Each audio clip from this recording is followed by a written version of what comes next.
Global North and Global South are terms that denote a method of grouping countries based on their defining characteristics with regard to socio-economics and politics.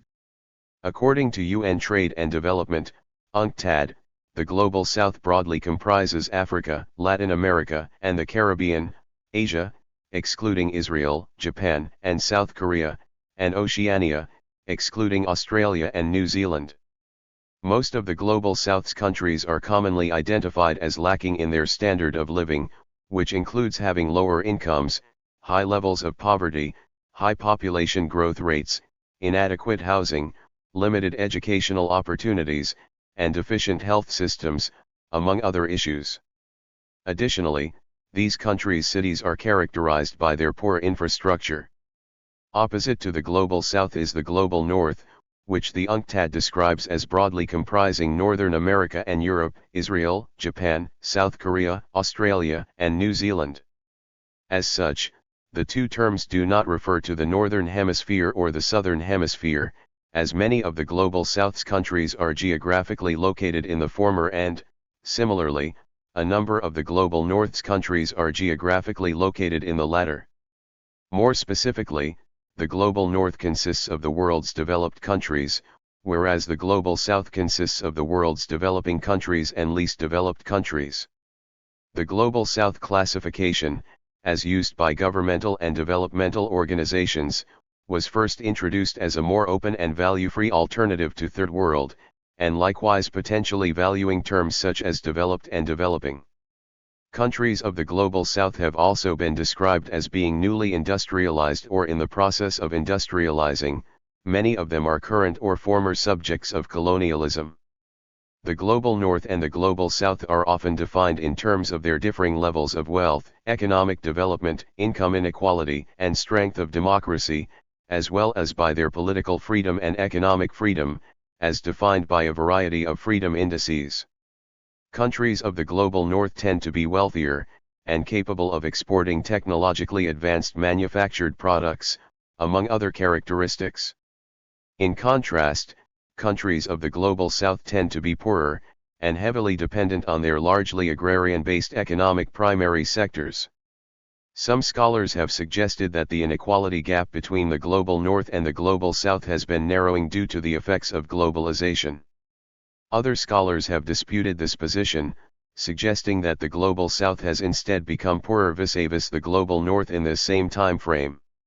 Since World War II, the phenomenon of South-South cooperation, SSC, to challenge the political and economic dominance of the North has become more prominent among the Global South's countries. It has become popular in light of the geographical migration of manufacturing and production activity from the Global North to the Global South, and has since influenced the diplomatic policies of the Global South's more powerful countries, such as China. Thus, these contemporary economic trends have enhanced the historical potential of economic growth and industrialization in the Global South amidst renewed targeted efforts by the SSC to loosen the strictures imposed during the colonial era, and transcend the boundaries of post-war political and economic geography as an aspect of decolonization. Definition: the terms Global North and Global South are not strictly geographical, and are not an image of the world divided by the equator, separating richer countries from their poorer counterparts. Rather, geography should be more readily understood as economic and migratory, in the wider context of globalization or global capitalism. In general, definitions for Global North and Global South do not refer to the geographical North or the geographical South. The Global North broadly comprises Northern America and Europe, Israel, Japan, South Korea, Australia, and New Zealand, as per the UNCTAD. The Global South broadly comprises Africa, Latin America, and the Caribbean, Asia excluding Israel, Japan, and South Korea, and Oceania excluding Australia and New Zealand, also according to the UNCTAD. Some, such as Australian sociologists Fran Collier and Rowan Connell, have argued that Australia and New Zealand are marginalised in similar ways to other Global South countries, due to their geographical isolation and location in the Southern Hemisphere. The term Global North is often used interchangeably with developed countries, whereas the term Global South with developing countries. Characteristically, most countries in the Global South are commonly identified as lacking in their standard of living. These include having lower incomes, high levels of poverty, high population growth rates, limited educational opportunities, deficient healthcare systems, among other issues. Also, cities in the Global South are identified for their poor infrastructure. Economies of the Global North are diversified, whereas agriculture sector happens to be the major contributor of economy activity in the Global South. Development of the terms. Carl Oglesby used the term Global South in 1969, writing in Catholic journal Commonweal in a special issue on the Vietnam War. Oglesby argued that centuries of northern dominance over the Global South has converged to produce an intolerable social order. The term gained appeal throughout the second half of the 20th century, which rapidly accelerated in the early 21st century. It appeared in fewer than 24 publications in 2004, but in hundreds of publications by 2013. The emergence of the new term meant looking at the troubled realities of its predecessors, i.e., Third World or Developing World. The term Global South, in contrast, was intended to be less hierarchical. The idea of categorizing countries by their economic and developmental status began during the Cold War with the classifications of East and West. The Soviet Union and China represented the East, and the United States and their allies represented the West. The term Third World came into parlance in the second half of the 20th century.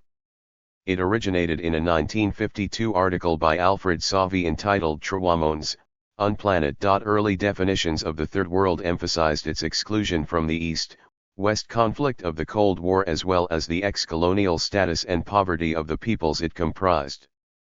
Efforts to mobilize the Third World as an autonomous political entity were undertaken. The 1955 Bandung Conference was an early meeting of Third World states in which an alternative to alignment with either the Eastern or Western blocs was promoted. Following this, the first non-aligned summit was organized in 1961. Contemporaneously, a mode of economic criticism which separated the world economy into core and periphery was developed and given expression in a project for political reform which moved the terms North and South into the international political lexicon. In 1973, the pursuit of a new international economic order which was to be negotiated between the North and South was initiated at the non-aligned summit held in Algiers. Also in 1973, the oil embargo initiated by Arab OPEC countries as a result of the Yom Kippur War caused an increase in world oil prices, with prices continuing to rise throughout the decade. This contributed to a worldwide recession which resulted in industrialized nations increasing economically protectionist policies and contributing less aid to the less developed countries of the South. The slack was taken up by Western banks, which provided substantial loans to Third World countries.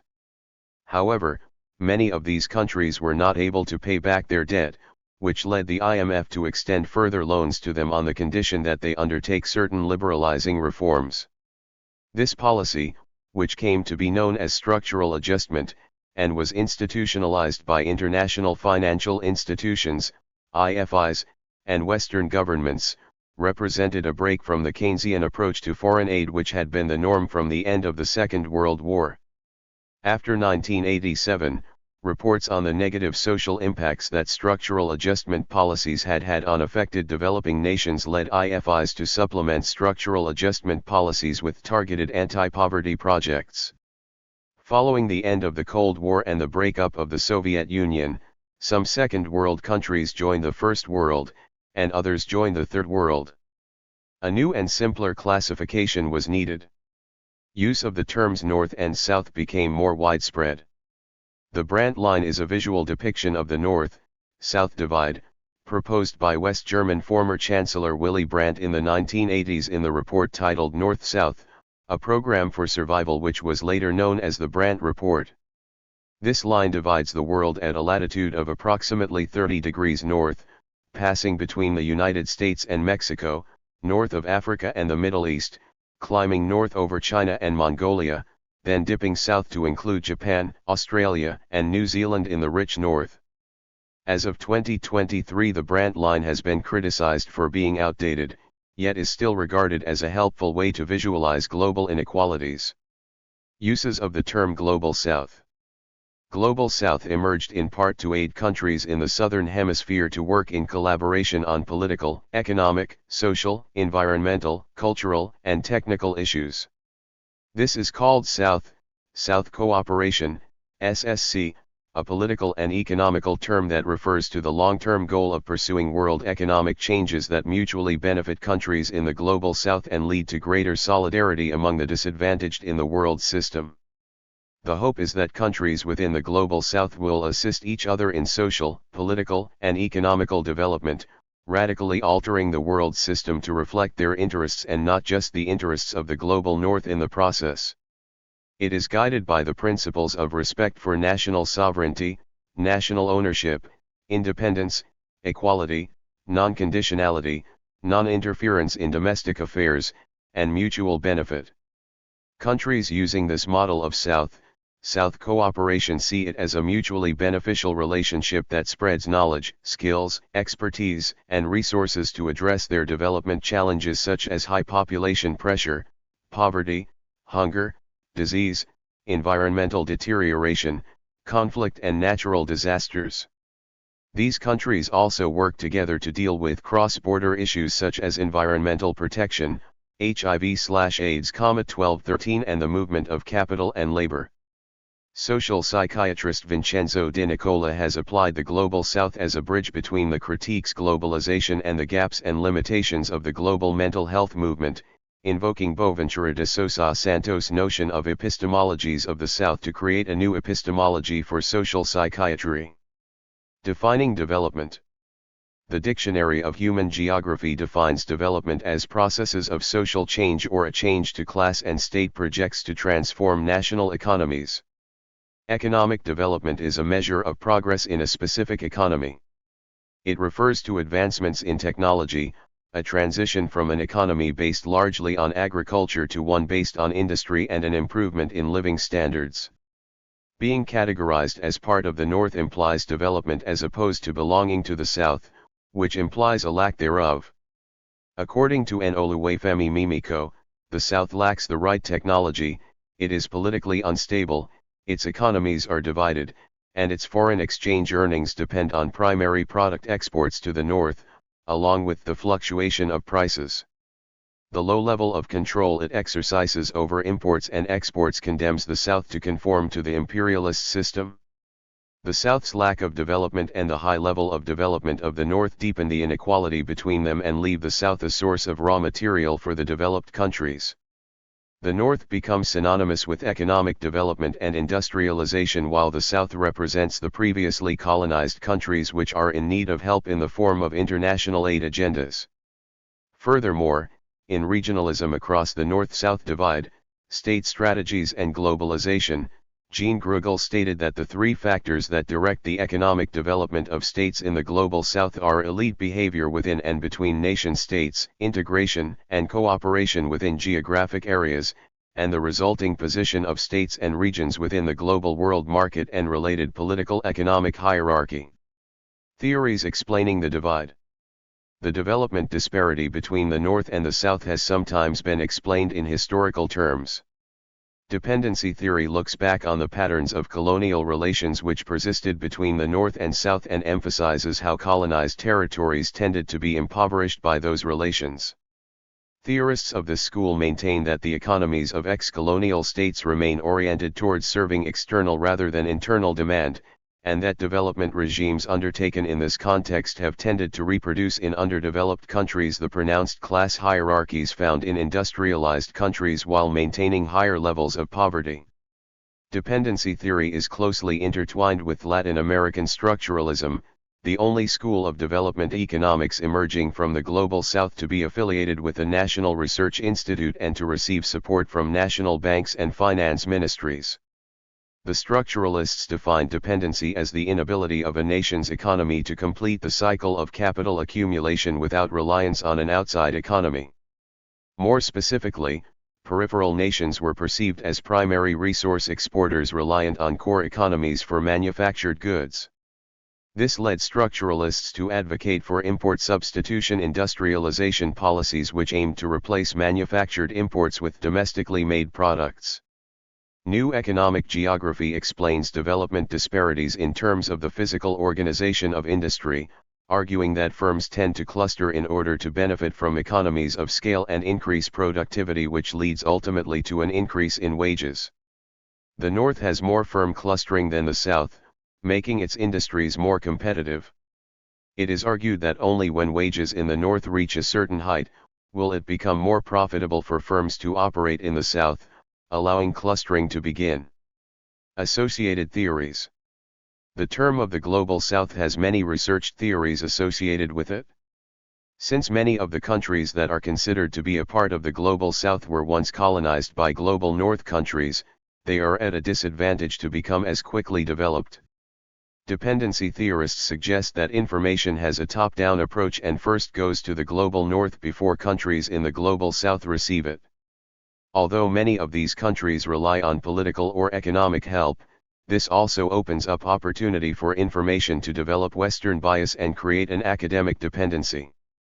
Manila Latanjua describes the reasoning behind distinctive problems of dependency theory as the basic context of poverty and underdevelopment of Third World/Global South countries was not their traditionalism, but the dominance-dependence relationship between rich and poor, powerful and weak counties. What brought about much of the dependency was the push to become modernized.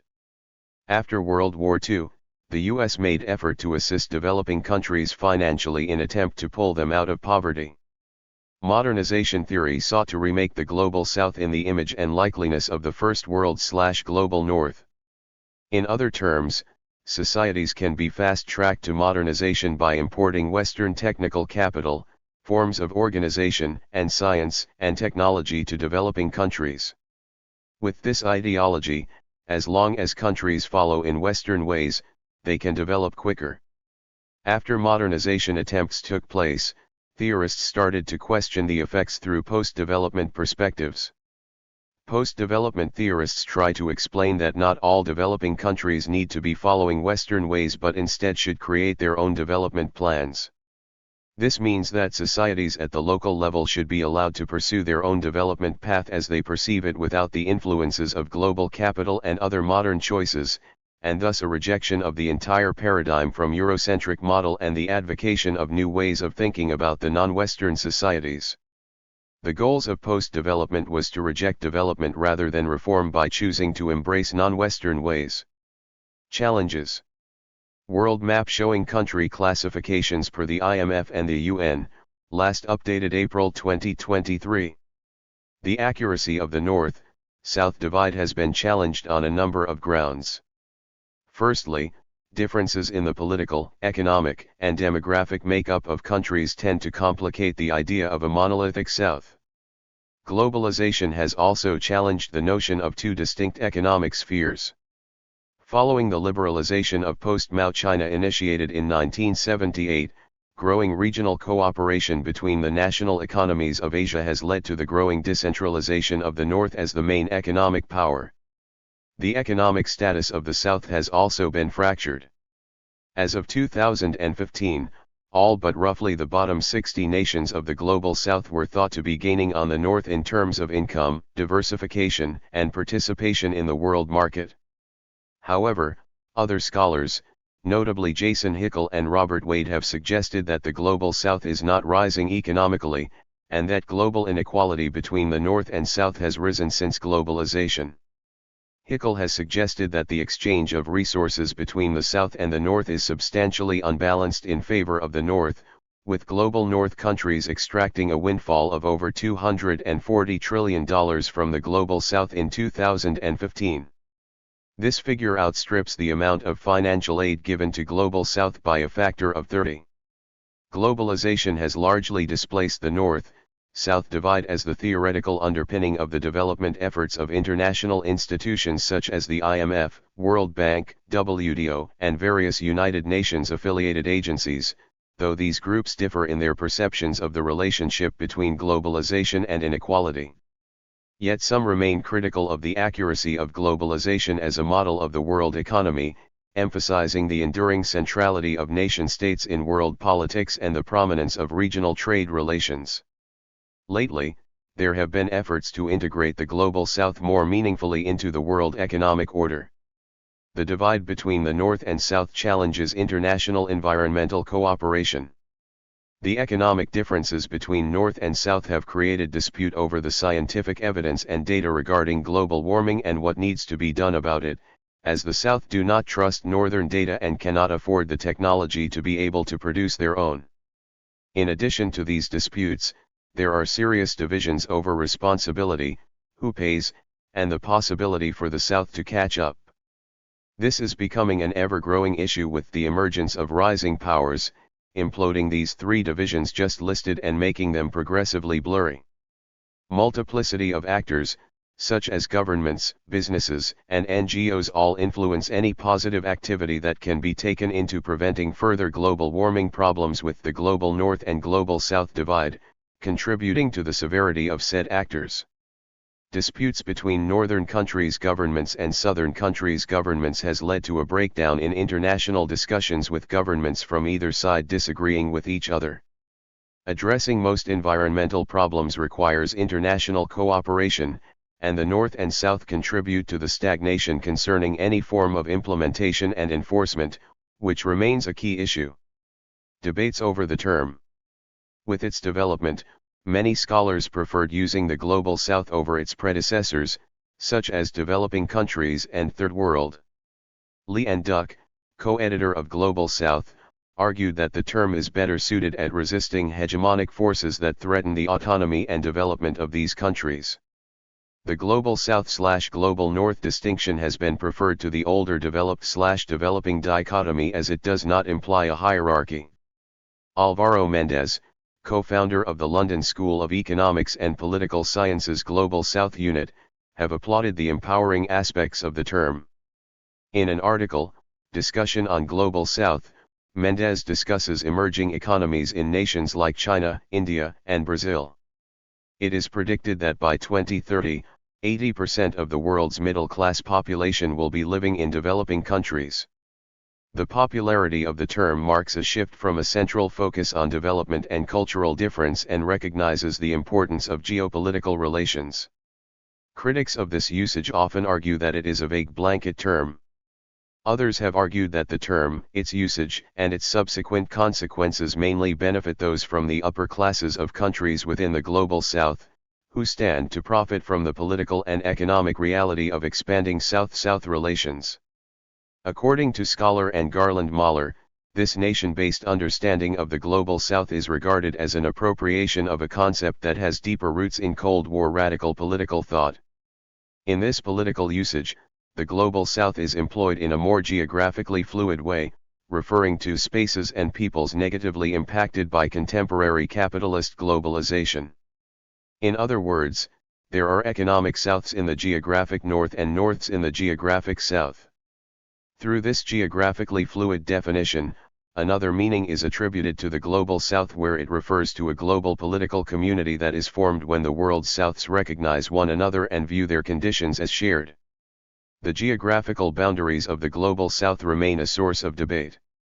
Some scholars agree that the term is not a static concept. Others have argued against grouping together a large variety of countries and regions into one category because it tends to obscure specific, historical, relationships between different countries and/or regions, and the power imbalances within these relationships. This may obscure wealth differences within countries, and, therefore, similarities between the wealthy in the Global South and Global North, as well as the dire situation the poor may face all around the world. Future development. Some economists have argued that international free trade and unhindered capital flows across countries could lead to a contraction in the North-South divide.